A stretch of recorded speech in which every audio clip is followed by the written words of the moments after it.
Merci à vous. Non, je suis vraiment très heureuse d'être ici. Bon, c'est difficile de parler après Jacques, après Jacques Tarnero, parce que c'est très vivant. Moi, d'habitude, je fais mes cours sans aucune note, mais j'ai du temps pour faire mes cours. Et là, j'ai pas trop de temps. Alors, j'ai écrit, je vais lire un petit peu. Mais d'abord, je voulais juste dire quelques mots à propos de l'université, parce que la question a été posée tout à l'heure. Eh bien, c'est extrêmement difficile de parler d'antisémitisme à l'université.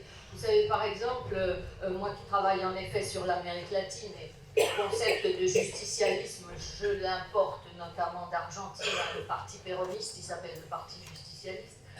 Et eh bien, en Amérique latine, il y a un secteur de recherche universitaire qui est tabou, c'est sur l'antisémitisme en Amérique latine. Et c'est nos amis Leonardo Seckman qui enseigne désormais à l'université de Jérusalem. C'est mon ami Mario Schneider qui est chilien, lui, Leonardo il est argentin, Mario Schneider il est chilien, il enseigne aussi aujourd'hui à Jérusalem. C'est un secteur de la recherche qui est complètement occulté. Et moi-même à l'université, en fait, bon, c'est pas ma spécialité, hein, l'antisémitisme, mais comme je suis personnellement obsédée par la Shoah depuis que je suis toute petite, bon, mais j'ai trouvé le moyen quand même, bien que je ne sois vraiment pas spécialiste de ces questions, il y a des grands spécialistes dans le monde et en France, mais je travaille un petit peu sur l'antisémitisme en Amérique latine notamment. Mais effectivement, je suis très éclectique et j'écris sur beaucoup de choses. Aussi, je dois remercier Le Figaro, hein, Le Figaro Vox, qui, bien que je sois de gauche, est pour moi un véritable espace de liberté d'expression. J'écris très régulièrement dans Le Figaro Vox aussi, et dans le Huffington Post. Et parce que aujourd'hui, nous autres qui essayons de lutter précisément contre l'islamo-fascisme dans les journaux comme Libé ou Le Monde, on est très souvent interdit de publication. Je reste de gauche, hein, au demeurant, mais bon. Donc, à ma façon. Et mercredi dernier, donc, j'étais à l'université Paris Diderot pour une lecture de Charb. Eh bien, j'y ai été, j'avais pas tellement envie de sortir, mais j'y ai été pour soutenir la manifestation et la présidente de l'université, parce que nous avons subi des pressions très fortes pour que cette lecture de Charb, et pourtant elle est vraiment très innocente. Hein. Moi, quand l'acteur lisait, je pensais une phrase. Là, je suis d'accord. Là, je suis pas d'accord. Là, je suis d'accord. Là, je suis pas d'accord. La grande majorité des musulmans ne sont pas antisémites. Mais c'est faux, c'est faux. Bon. Mais bref, donc vraiment très innocent, le Charb. Eh bien, nous avons été traités d'islamophobes, évidemment. Il y avait une petite manif devant et la sécurité, comme d'habitude, on ne peut plus faire une réunion. Bon. Donc, effectivement, à l'université, c'est extrêmement difficile aussi. Bon, donc, alors, j'en viens à mon propos. Justicialisme. Oui, en fait, mon intervention, elle aurait pu s'appeler tout simplement antisionisme et justicialisme, justement. Donc, pour moi, le justicialisme, c'est la structure commune et la cheville qui va articuler étroitement idéologie conquérante islamiste, judéophobie meurtrière et haine revancharde de l'Occident. Donc, ça articule, alors vous mettez évidemment des guillemets, juste conquête par la vraie foi, juste anéantissement de l'ennemi ancestral et juste revanche de la domination passée. Donc, on en est aujourd'hui, c'est d'où le sous-titre de mon dernier bouquin que vous trouverez avec beaucoup de difficultés ou alors en payant très très cher. Mais les droits d'auteur ne me reviennent pas, hein, c'est pas sûr. Non, mais bon. Donc, en fait, on en est aujourd'hui au temps des justiciers. Hein. Les justiciers qui vont donc prendre la justice au nom du peuple, bien entendu. Donc,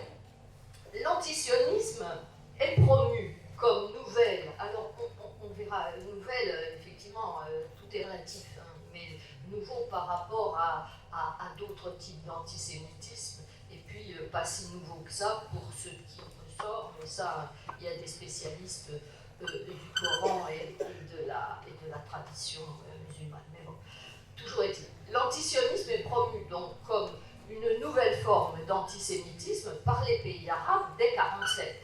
Hein, donc, avec l'expulsion des Juifs des pays arabes à cause de la création de l'État d'Israël. Okay, et puis, évidemment, l'attaque contre l'État naissant.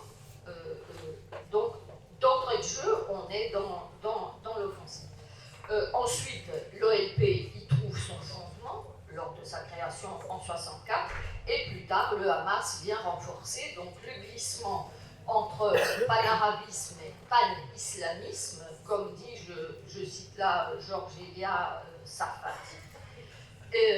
Donc, cet antisionisme est vraiment au cœur de ces différents mouvements qui vont articuler effectivement panarabisme et pan-islamisme. Je rappelle quand même, il vaut mieux toujours le rappeler, que l'article 32 de la charte du Hamas évoque les protocoles des sages de Sion. Donc, articulé étroitement à la défense de la... Alors vous mettez, il va y avoir plein de guillemets hein, dans ce que je dis, la cause palestinienne. L'antisionisme réinvestit en fait, on l'a dit, on ne cesse de le répéter, l'interdiction faite aux Juifs d'avoir un État en Palestine. Interdiction faite aux Juifs d'avoir un territoire national, malgré la permanence du Zichor, la présence juive de fait sur le terrain. Depuis la Pax Romana, qui a effacé le nom même de la Judée, jusqu'aux empires musulmans, califal et ottoman, par l'adoption donc de la Dima, qui donc considère que les musulmans sont les seuls légitimes sur cette terre devenue à l'islam. Donc, pourquoi les Juifs ne mériteraient-ils pas d'avoir un État? Parce qu'en fait, c'est de ça qu'il s'agit. Ils n'ont pas le droit à un État, tu l'as dit. Donc, pourquoi ne le mériteraient-ils pas? Sinon, parce qu'ils devraient être punis pour leurs crimes. Pour leurs crimes passés, ça, on le sait bien dans le Coran, les hadiths. On a là un spécialiste, mais Daniel Siboni, que j'ai beaucoup lu, mais j'ai aussi lu un bouquin très précis de Ephraim Merel, hein, qui note bien tout ça, tous les versets du Coran, etc. Bon. Donc, les crimes, entre guillemets, anciens, et les crimes récents, hein, le bellicisme des Juifs, donc crimes évoqués dans la logique paranoïaque d'Hitler, et réactivé par les guerres israélo-arabes. Donc, l'antisionisme constitue ainsi un antisémitisme en construisant en fait deux chaînes parallèles d'identification. D'une part, du palestinien à l'arabe, au musulman, à l'immigré, ex-colonisé, prétendu néocolonisé, d'une part, et d'autre part, de l'israélien menant une guerre d'extermination, entre guillemets, du peuple palestinien, aux juifs ennemis ancestrales des arabes et des musulmans. Dans ce montage, le juif demeure l'exploiteur capitaliste, le financier, suceur de sang du peuple, de l'antisémitisme de gauche traditionnel. Il ne faut pas oublier, hein, une des origines, moi je suis de gauche, je n'ai jamais été marxiste et encore moins bolchevique, hein, mais une des origines quand même de l'antisémitisme de gauche, c'est Marx et Proudhon. Or, comme je suis d'origine anarchiste, bon, donc ça me gêne déjà beaucoup plus. Bon, mais c'est un fait. Donc, dans ce montage, le juif reste ce juif-là, le juif exploiteur, capitaliste, financier, etc., avec tout son versant complotiste, les maîtres du monde. Mais aujourd'hui, le juif est devenu mondialiste après avoir été cosmopolite, parce que ça évoque quand même ça. Hein. Et le juif n'est plus la patrie, le métèque, le sang mêlé, voire le sous-homme, etc., de l'antisémitisme raciste. Mais le juif, en fait, devient au contraire aujourd'hui le super blanc, je dirais, hein, dans une conception racialiste, racialisée, comme ils disent, de la domination. Parce que les Bourdievins, le clan Bourdieu à l'université, moi je suis une cible, alors thèse sur Yankelevitch, humaniste, social-démocrate, luttant contre l'antisémitisme, je suis une de leurs cibles favorites. Hein. Bon, je ne fais pas de parano, ça fait rien. Donc, non, c'est pas de la parano, bon, de toute façon, les paranos, ils ne sont pas paranoïaques. Bon, bref, toujours est-il, donc le juif est devenu le super blanc. Et donc le suppôt de l'impérialisme américain, le colonialiste, l'ancien supplétif des colons français notamment, et le nouveau colon. Des territoires occupés, qui effectivement, bon, s'ils ont été occupés, ces terrains, c'est d'abord par la Jordanie, effectivement, de toute façon, mais en effet, il n'y a pas d'occupation à proprement parler. Donc le juif est devenu l'archétype du dominant. La domination. Donc l'antisémitisme antisioniste entre ainsi en congruence tout à fait particulière avec le populisme justicialiste de droite et de gauche, croisant les deux figures du populisme, ce qu'on appelle, bon là je me réfère beaucoup à Pierre-André Taguieff, le sociopopulisme, donc le populisme contre les riches, et le national-populisme contre, à l'origine, les étrangers, mais aussi aujourd'hui l'impérialisme, le mondialisme, etc. Donc la victimisation du peuple est en effet consubstantielle à l'affirmation de l'impunité des puissants. Ce terme de l'impunité, c'est vraiment la campagne. Aujourd'hui, vous voyez des péronistes, des néo-péronistes, les maires de la place de Mai dans ces pays Bonafini. Bon, je ne rentre pas dans les détails de l'Argentine, mais tout ça est lié. Hein. Alors, petite parenthèse universitaire.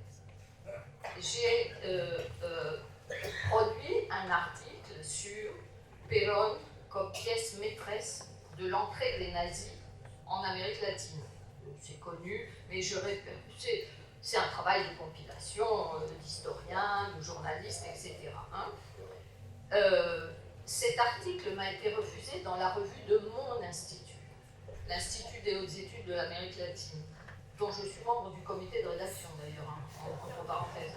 Ah oui, parce que vous savez, quand vous les entendez dire c'est une revue à comité de lecture, c'est les copains qui sont dans le comité de lecture, hein, donc de toute façon. Mais là, les copains, eh ben, ils n'en ont pas voulu. Ils m'ont fait aucune critique, ni de fond, ni de méthodologie. Hein. C'est donc purement politique. Aujourd'hui, c'est toujours un sujet chaud, et je vous invite à lire, je fais un peu de pub. Sur Internet, vous avez un article que j'ai sorti dans Telos de Gérard Glimbert sur l'affaire Nisman, le juge Nisman, qui a été assassiné en Argentine, qui travaillait sur l'enquête de Armia, hein, l'attentat, mais vous savez que dans l'immeuble de l'Armia, il y avait également une association qui s'appelle Testimonios, témoignages, et qui allait sortir quelques jours après l'attentat, en fait, des archives sur Perón et l'or nazi. Okay. Donc en fait, ils ont fait d'une pierre deux coups. Ils ont tué les juifs de la mutuelle juive, de l'AMIA, et ils ont fait sauter les archives de testimonials. Et comme par hasard, le juge Nisman, lui, il est assassiné parce qu'il dit que la présidente péroniste a couvert les assassins iraniens de l'attentat, etc. Le péronisme a toujours eu des liens très clairs avec le nazisme, mais aussi avec l'antisémitisme. Il y a Leonardo Senkman le signale d'ailleurs, mais c'est l'équipe de Gino Germani qui avait fait une enquête sur les ouvriers à Buenos Aires. Et la seule chose qui différenciait les ouvriers péronistes des ouvriers des autres centrales syndicales et des autres partis, etc., c'était l'antisémitisme. Les ouvriers péronistes étaient beaucoup plus antisémites que les autres ouvriers. Et autour des manifestations de Perón, vous savez, Perón a fait partie d'un régime autoritaire et pro-nazi d'ailleurs, puis il va arriver par des élections ensuite en 1946. Il y a donc des manifestations avant, et sur les bords des grandes manifestations péronistes, il y avait toujours des mini-pogroms. On attaquait les juifs, on les tabassait, etc. Toujours. Le péronisme et le populisme en général, il est toujours lié d'une façon ou d'une autre. Donc j'ai beaucoup travaillé aussi évidemment sur Chavez et l'antisémitisme. Bon, toujours est-il que donc l'impunité, cette thématique de l'impunité, elle est hyper présente dans le populisme. Et aujourd'hui, vous le voyez, contre l'impunidad, contre l'impunité, l'impunité de qui? L'impunité des dominants, des élites qui sont corrompues et licencieuses. Hein? Vous entendez ce que je veux dire? Là, ces gens, le sexe et tout, bon, vous voyez, tout est amalgamé. Donc, évidemment, le puritanisme et tout ça. Oui, j'ai beaucoup écrit aussi sur le féminisme puritain. Alors, oui, parce que je suis absolument libérale dans tous les domaines, moi, personnellement. Donc, ouais. Et vous savez, le libéralisme au XVIIIe siècle, c'est le libertinage. Le libertinage est une philosophie avant d'être une pratique sexuelle. Une pratique très pluraliste d'ailleurs. C'est le pluralisme. Ça va du no-sexe à un délire, une débauche de débauche. Mais le libertinage est une philosophie de l'individu libre de corps et d'esprit. La libre pensée, c'est ça le fondement du libertinage. Et ce que nous dénient les populistes et les puritains, justement aujourd'hui, c'est la liberté du corps et de l'esprit. Les deux sont liés, c'est indissociable. Donc, la notion d'impunité est, je dis, un populithème très puissant. J'emprunte ça c'est Lévi-Strauss qui parlait de mythème, des petits bouts de mythe. Et là, c'est des petits bouts de discours populistes. Donc l'impunité, c'est quelque chose de très important. Il joue donc dans le registre du misérabilisme, activant tous les sentiments négatifs, du ressentiment, de la victimisation, bien sûr, et de la vengeance, et incite donc l'émergence du justicier et du redresseur de tort. D'où la liaison inévitable avec la violence. Et on va le voir avec la violence révolutionnaire, avec cette revalorisation de la violence. Parce que non seulement il y a de la violence dans les faits, mais elle est valorisée, cette violence. Hein. Donc, c'est dans cette logique que les attentats du 11 septembre 2001 ont pu donner lieu à des expressions de joie et à leur, nouveau guillemets, compréhension, eu égard à, mettez tous les guillemets que vous voulez, l'humiliation donc prétendument subie par les populations musulmanes à travers le monde et bien sûr tout particulièrement en Israël, bien entendu, et dans les territoires occupés par Israël. Donc, l'argumentation de l'excuse qui s'est poursuivie de l'attentat de Charlie, donc en 2015 jusqu'à aujourd'hui, je vous renvoie au propos de Noam Chomsky, qui a dit, je cite, « Beaucoup de journalistes ont aussi été tués à Gaza », ou de Jean-Luc Mélenchon, qui refusait de qualifier d'islamiste et d'antisémite l'attentat de l'Hypercacher. Ce n'est pas antisémite. Donc, moi, ici, je vais essayer, il faut que je me détecte peut-être quand même. De la même façon que Pierre-André Taguieff donc, analyse le populisme avant tout comme un style politique, j'aborde ici donc cet antisémitisme contemporain par son style que je qualifie donc de justicialiste revanchard. Donc, le justicialisme, ça consiste dans une posture qui réclame la justice tous azimuts pour les petits, les dominés, les discriminés, les exclus, considérés comme systématiquement stigmatisés, celui-là aussi on l'entend, bon, stigmatisés et injustement persécutés. Tandis qu'une injustice foncière serait organisée pour l'impunité de tous les puissants, etc.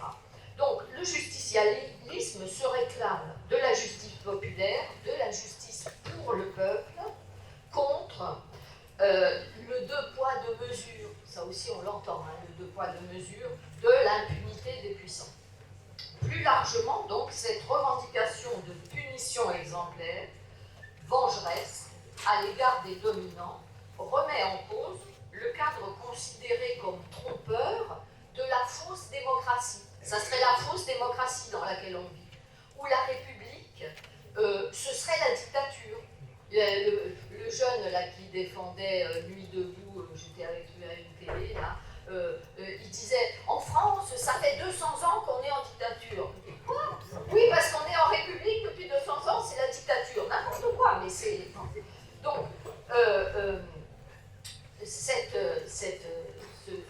ce style, donc ce style partagé entre l'antisionisme et d'autres phénomènes actuels de l'autoritarisme, donc, c'est grâce à ce partage de style avec d'autres éléments autoritaires que l'antisémitisme va aujourd'hui regagner en force, se redéployer et se bâtir un appareil de légitimation, comme tu le disais, moi que j'estime être un type de légitimation révolutionnaire. C'est comme ça que ça fait le lien avec les islamo-gauchistes.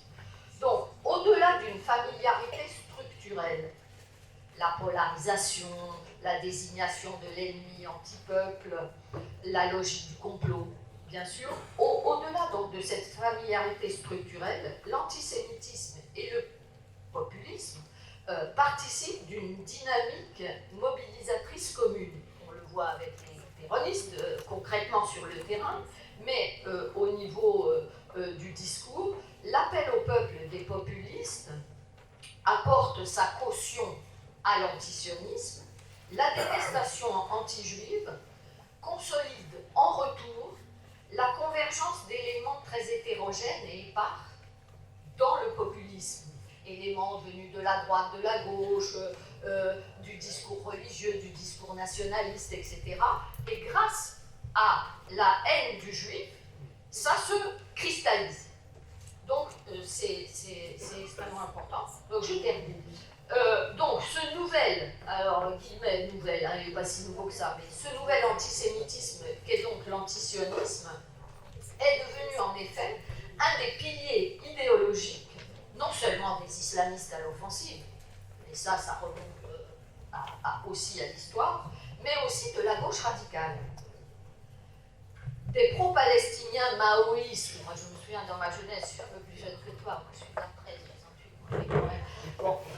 Mais donc des pro-palestiniens maoïstes arborant le kéfier dans les années 70, aux justiciers de Nuit debout, faisant effectivement une large place au stand. Alors, il faut toujours que je lise BDS, parce qu'en fait, moi, étant donné mon libéralisme, je pense toujours à BDSM. Non, mais bon, donc,